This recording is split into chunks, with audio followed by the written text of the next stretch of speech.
नमस्कार दोस्तों, स्वागत है आपका सवेरा एजुकेशन प्रयागराज में। मेरा नाम है सम्राट मौर्य और आप देख रहे हैं सवेरा एजुकेशन प्रयागराज। आज मैं बात करने वाला हूं अल्बर्ट बंडूरा के बारे में। किसके बारे में? अल्बर्ट बंडूरा के बारे में। ये एक महान साइकोलॉजिस्ट थे जिनसे अक्सर आपके एग्ज़ाम में क्वेश्चन पूछा जाता है कि अल्बर्ट बंडूरा कौन थे, इनके संबंध किससे है। इस तरह के क्वेश्चन आते हैं। इन्होंने कौन सा अधिगम का सिद्धांत दिया, ये सारी चीज़ें पूछी जाती हैं। इनसे संबंधित क्वेश्चन आज हम देखने वाले हैं। शुरू करते हैं इनके बारे में।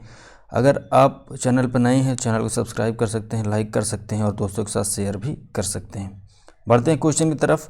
देखिए, अल्बर्ट बंडूरा एक बहुत ही महान साइकोलॉजिस्ट थे, मनोवैज्ञानिक थे। कहाँ के निवासी थे? मूल निवासी जो थे ये कनाडा के मूल निवासी थे, लेकिन इनका अधिकतर समय जो कहाँ पर बीता, वो बीता अमेरिका में शोध करने में। एक यूनिवर्सिटी में ये पढ़ाते थे, उनका अधिकतर समय वहीं पर बीता। लेकिन अगर मूल निवासी की बात किया जाए तो ये मूल निवासी कहाँ के थे? कनाडा के थे।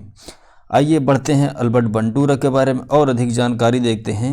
इन्होंने दिया था आधुनिक संज्ञानात्मक आंदोलन का संबंध। इन्होंने दिया था सामाजिक अधिगम का सिद्धांत। क्या दिया था? सामाजिक अधिगम का सिद्धांत। सर्वप्रथम बात जो की जाती है वो आधुनिक संज्ञानात्मक आंदोलन के जनक इनको कहा जाता है। क्या कहा जाता है? आधुनिक संज्ञानात्मक आंदोलन के जनक किसको कहा जाता है? अल्बर्ट बंडूरा को कहा जाता है। इन्होंने कौन सा सिद्धांत दिया? सामाजिक अधिगम का सिद्धांत दिया। ये क्या होता है आगे मैं आपको बताऊंगा। बॉर्बिडाल का प्रयोग इन्होंने किया था। तो समझिए आप, इन्होंने क्या कहा कि सामाजिक अधिगम के सिद्धांत के बारे में कि हम समाज में पैदा होते हैं, समाज में बढ़ते हैं और समाज से ही सीखते हैं, और हमारा जो व्यवहार परिवर्तन होता है कहाँ से होता है? समाज से होता है। बॉर्बिडाल का प्रयोग क्या था? ये था कि इन्होंने क्या किया, कुछ बच्चों को लिया, एक समूह को, यानी कि आप मान लीजिए जैसे ये बच्चों का समूह है, ये मान लीजिए बच्चे हैं, कई बच्चे हैं, यहाँ पर 30 बच्चे हैं। मान लीजिए यहाँ पर कितने बच्चे हैं?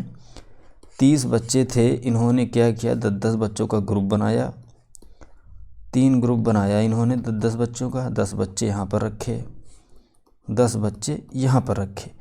इन्होंने क्या किया कि 10 बच्चों को और 10 बच्चों को और 10 बच्चों को अलग अलग चीज़ें दिखाई। कैसी दिखाई?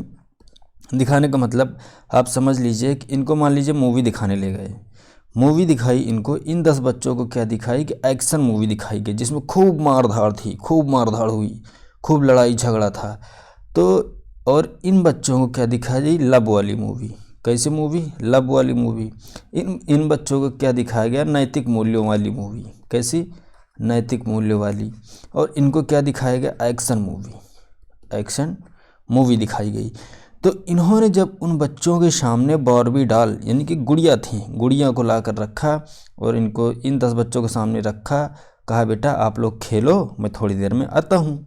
इन्होंने क्या देखा कि जिन बच्चों को मार धाड़ वाली मूवी दिखाई गई वो क्या कर रहे थे? गुड़ियों के साथ मारपीट कर रहे थे। क्या कर रहे थे? मारपीट कर रहे थे। उन्हें मार ढिशुम ढिशुम ढिशुम करके मार दिया और गुड़िया का चिथड़ा उधार दिया, फाड़ डाला गया। जिन बच्चों को मूवी में लव दिखाया गया था वो क्या कर रहे थे? गुड़िया के साथ प्यार कर रहे थे। क्या कर रहे थे? प्यार कर रहे थे। गुड़िया को क्या कर रहे थे? चुम्मियाँ ले रहे थे, दुलार रहे थे। और जिनको नैतिक मूल्य की मूवी दिखाई गई थी वो उनके साथ बैठे थे, सहजता के साथ, आसानी के साथ, उनको कभी उनके साथ बैठ के बातचीत कर रहे थे। तो इन्होंने क्या किया, एक निष्कर्ष निकाला, यहाँ से एक निष्कर्ष निकाला और ये बताया कि हम बच्चे जो हैं जैसा देखते हैं, क्या करते हैं?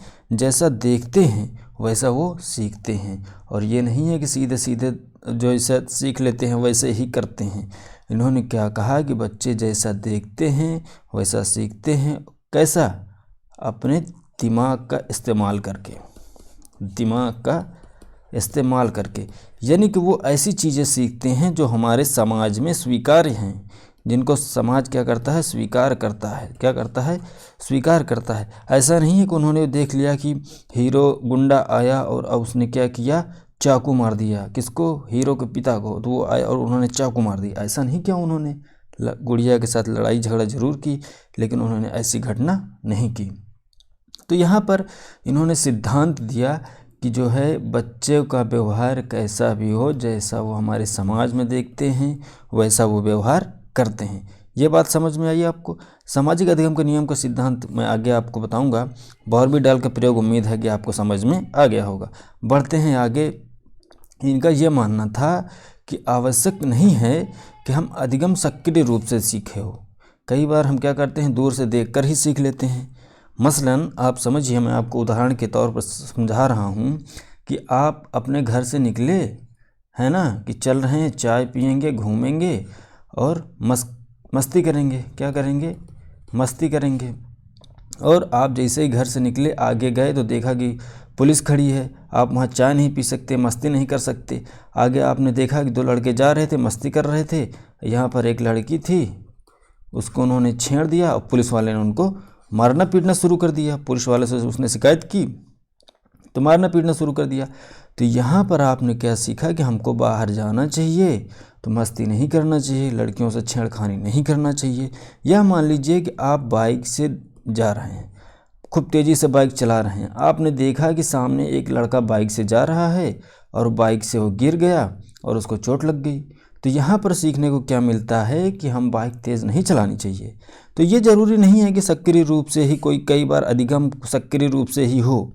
कई बार हमने देखा, हमने देखकर सीख लिया। तो ये किसने कहा था? बंडूरा साहब ने कहा था। ठीक है भैया, उम्मीद है कि आपको समझ में आ रहा होगा।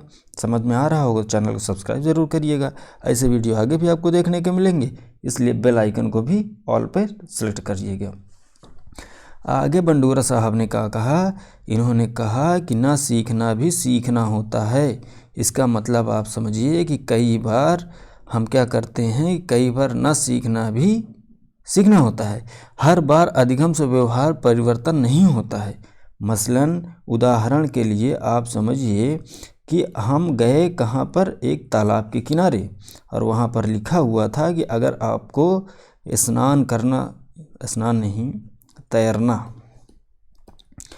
तैरना नहीं आता है तो आप जल में मत उतरिए, अन्यथा आप डूब सकते हैं। तो ये थोड़ी ना है कि हम उसमें डूब कर देखेंगे कि देखें हम डूबते हैं कि नहीं डूबते हैं। ये तो कोई, आप समझिए कि जड़ बुद्धि आदमी भी नहीं ऐसा करेगा, जो एकदम गधा होगा वही करेगा। आप समझिए खंभा है, यहाँ पर पिलर है, खंभा है, उसमें तार लटक रहा है, उसमें लिखा हुआ है, किसी ने आपको बताया कि भैया तार मत छूना नहीं तो आप मर जाएंगे।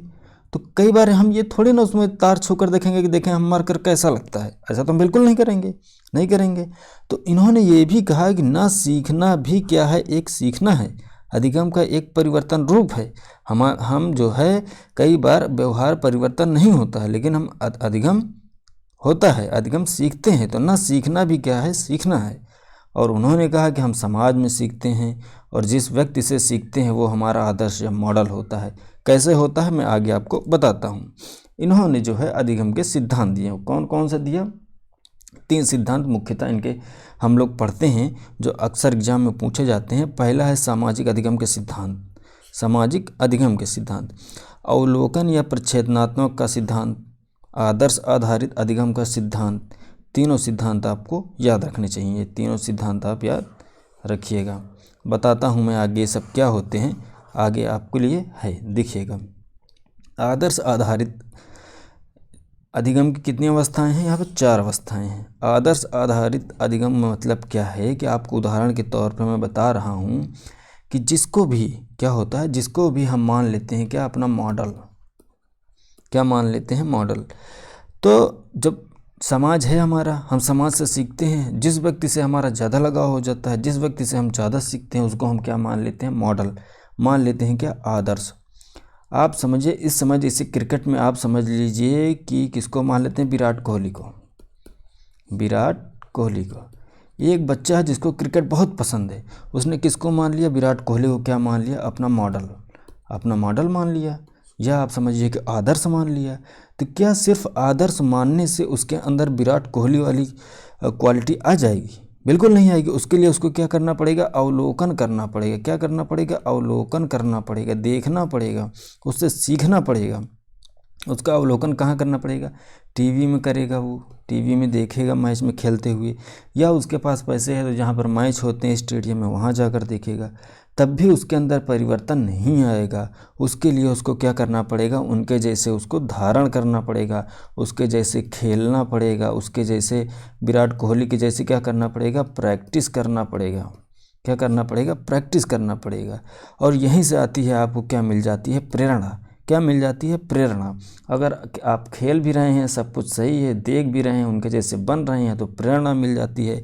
और आप समझिए कि यहीं पर अचानक आपको पता चल जाए, मैं विराट कोहली का तो नाम नहीं लूँगा यहाँ पर, कि विराट कोहली क्या है, माफिया हैं, माफिया हैं, ड्रग्स लेते हैं, तो क्या हो जाएगा, यहीं पर आपका हो जाएगा निर्बलीकरण, निर्बलीकरण।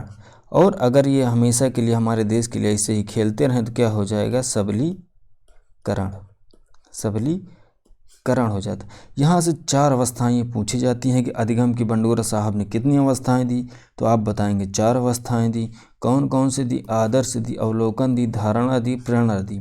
एक मैं आपको और कहिए तो उदाहरण के तौर पर समझा देता हूँ कि जैसे देखिए कौन से थे, बाबा राम रहीम, बाबा राम रहीम, हनीप्रीत वाले बाबा। कितनी जनता इनको अपना आदर्श मानती थी, क्या मानती थी, आदर्श मानती थी, अपना मॉडल मानती थी, इनकी पूजा अर्चना करती थी। आदर्श के बाद बाबा जी का क्या होता था, अवलोकन होता था। अवलोकन में क्या होता था कि लोग इनका सत्संग देखते थे, प्रवचन सुनते थे, उनके जैसी धारणा थी, लोग वैसा ही बनना चाह रहे थे, उनसे उनको क्या मिलती थी, प्रेरणा मिलती थी। लेकिन जैसे ही ये केस खुला, उनका जो है उनकी पर्दाफाश हुआ, तो सब ने क्या कर लिया, निर्बलीकरण कर लिया। क्या कर लिया, निर्बलीकरण कर लिया, यानी कि बंद कर दिया। सबलीकरण का मतलब है कि जारी रखना, क्या करना, जारी रखना।